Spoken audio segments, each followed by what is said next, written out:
Halo, Assalamualaikum warahmatullahi wabarakatuh. Terima kasih untuk yang sudah datang ke channel aku. Kalau belum subscribe, tolong jangan lupa di subscribe, kemudian bunyikan lonceng, dan jangan lupa kasih like serta komentar biar aku makin semangat ya. Hanya pengganti episode 29 dicuekin. Iya ma, Hana merebahkan tubuhnya di atas tempat tidur. Obatnya diminum dulu. Mita melihat wadah kecil warna orange yang berisi beberapa butir obat untuk Hana. Iya ma, Hana kembali duduk dan buka mulutnya ketika mama mertuanya memasukkan obat ke dalam mulutnya. Hana dengan cepat minum air mineral yang saat ini dipegang oleh mama mertuanya. Obat itu ditelannya satu persatu hingga habis. Sudah ma, jawab Hana. Hana, tidur lagi ya, istirahat, biar cepat sehat. Mita memberikan nasihatnya. Hana diam saat mendengar ucapan mama mertuanya. Entah pikiran bodoh dari mana yang saat ini melintas di pikirannya. Bagaimana mungkin Hana menginginkan sakit lebih lama agar dirinya tidak perlu pulang ke rumah suaminya dan bermanja-manja di rumah sakit bersama dengan mertuanya seperti ini. Kehadiran kedua mertuanya bagaikan selimut hangat yang menutupi tubuhnya yang sedang kedinginan. Entah mimpi apa semalam hingga bertemu dengan malaikat yang bisa menjadi pelindung untuknya. Meskipun ini hanya sementara. Tatapan mata yang teduh dan tulus yang terlihat dari sorot mata mama dan papa mertuanya mampu menembus ke hati Hana. Davin salah tingkah ketika melihat ibu Hana sama sekali tidak memandangnya dan bahkan tampak tidak ingin berbicara dengannya. Davin mengangkat tangannya dan berbicara untuk mengusap kepala istrinya. Dalam kondisi seperti ini, ia harus bisa mencari perhatian. Ia tidak mungkin hanya diam ketika Hana tidak menghiraukannya seperti ini. Jatuhnya seakan terlepas dari tempatnya. Wajahnya memucat seketika. Suaminya ingin mengusap kepalanya. Dengan cepat Hana menjauhkan kepalanya. Davin diam ketika melihat ekspresi wajah istrinya. Apa sudah ngantuk? Davin mengusap kepala Hana dengan lembut. Apa yang dilakukan oleh suaminya bukan hanya melukai tubuh dan hatinya dan memberikan rasa trauma untuk Hana. Ia diam memandang Davin beberapa detik dan kemudian memandang ke arah yang berbeda. Sikap yang diberi oleh Davin untuknya hanya sandiwara belaka. Pria itu begitu sangat pandai berakting seperti ini, berpura-pura baik dan menyayanginya di depan kedua mertuanya. Hana diam sejenak dan kemudian menganggukkan kepalanya. Apapun terjadi saat ini, dirinya hanya bisa bersyukur karena selama berada dekat kedua mertuanya, suaminya mungkin tidak akan mau menyakitinya. Sandiwara apapun yang akan lakukan suaminya akan diikutinya. Mita bisa melihat ketakutan yang dirasakan oleh Hana. Dipandangnya Davin dengan membesarkan matanya. Dilihat dengan cara seperti ini, membuat dirinya merasa tidak nyaman. Ia tahu bahwa mamanya sangat marah terhadapnya. Sejak tadi, mata mamanya memandangnya dengan melotot. Pasrah dan menerima amukan mamanya. Hanya ini jalan sesatunya yang akan dilakukannya. Davin akan menerima kemarahan mama dan papanya. Namun rasa cemas dan takut dirasakannya.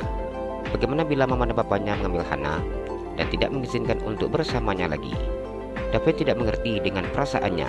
Namun saat ini, dirinya memang tidak ingin kehilangan Hana. Ia tidak ingin Hana pergi dan melepaskannya begitu saja. Mama, Hana tidur ya? Hana tersenyum memandang mama mertuanya.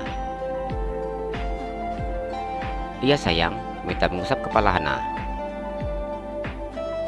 Davin menelan air ludahnya ketika Hana benar-benar tidak menghiraukannya. Padahal Hana tadi baru bangun, tapi sudah ngantuk lagi. Hana tersenyum nyengir dan merebahkan tubuhnya.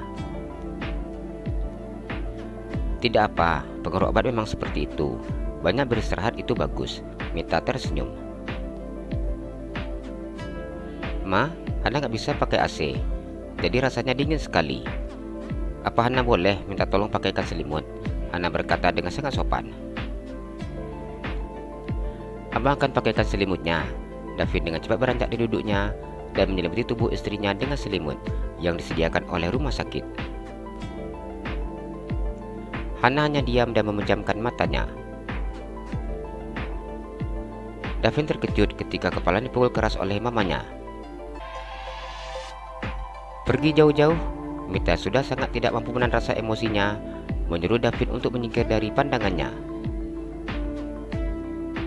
Davin diam dan mengusap kepalanya yang terasa sakit. Ini untuk pertama kalinya kepalanya dipukul mamanya dengan keras seperti ini. Selama ini, mama tidak pernah memukulnya. Mata Hana sudah terpejam kembali terbuka dengan lebar ketika mendengar suara pukulan keras yang dilakukan oleh mama mertuanya. Enggak ada apa-apa sayang, Hana tidur saja. Mita mengusap kepala Hana dan kembali mengompres tangan kiri dan kanan dengan memakai air hangat. Iya ma, jawab Hana kemudian memejamkan matanya. Agar kemarahan mamanya tidak semakin menjadi-jadi, Davin memilih untuk menjauh dari mamanya. Ia duduk di sofa yang berada depan papanya. Air ludahnya terasa gelap dan kering ketika melihat tatapan mata papanya yang seakan ingin menelannya hidup-hidup seperti ini. Suryanya diam dan berusaha untuk menahan rasa marahnya. Meskipun ia tidak bisa menyembunyikan kemarahannya yang terpancar di sorot matanya. Berulang kali ia mencoba untuk memaafkan kesalahan yang dilakukan oleh Davin. Namun rasa marah itu semakin menjadi ketika melihat kondisi Hana yang begitu memprihatinkan. Davin hanya diam dan serba salah ketika melihat cara papanya memandangnya seperti ini. Tidak ada satu kata pun yang diucapkannya. Begitu juga dengan papanya. Suasana dalam kamar ini terasa begitu amat mencekam untuknya. Mita memandang Hana dengan penuh rasa kasihan. Diusapnya kepala menantunya dengan penuh kelembutan, hingga wanita malang yang menikah dengan putranya itu tertidur. Setelah Hana tertidur, Mita pergi meninggalkan Hana dan bergabung dengan suami dan putranya. Mita duduk di sofa yang berada di sebelah suaminya. Dipandangnya Davin dengan tatapan penuh rasa benci dan juga jijik. Apa yang sudah dilakukan oleh putranya begitu sangat menjijikkan baginya. Sampai saat ini tidak terpikirkan olehnya bagaimana bisa putranya mampu melakukan hal sekejam itu. Dari awal kamu menerima tawaran untuk menikahi Hana. Kami seakan tidak percaya dengan keputusan yang kamu berikan. Namun kami yakin kamu bisa berpikir secara dewasa dan mengetahui bahwa di balik musibah terjadi dengan dirimu bukan Hana penyebabnya, Berliana yang sudah mengkhianatimu. Pada waktu wanita itu pergi, walaupun rasa malu akan kami tanggung, namun mama bersyukur karena wanita itu pergi sebelum menikah denganmu. Dalam artian, dia bukanlah istri yang baik untukmu. Mama yakin kamu akan menemukan orang lebih baik daripada dia. Apa kamu tahu Davin, mengapa mama menerima Hana menjadi istrimu ketika Susi meminta untuk menjadikan Hana sebagai pengganti Berliana? Mita berkata dengan wajah yang serius. Davin menggelengkan kepalanya. Jalan-jalan ke Pekanbaru, jangan lupa beli sepatu. Kalau kamu suka channel aku, please subscribe aku. Terima kasih.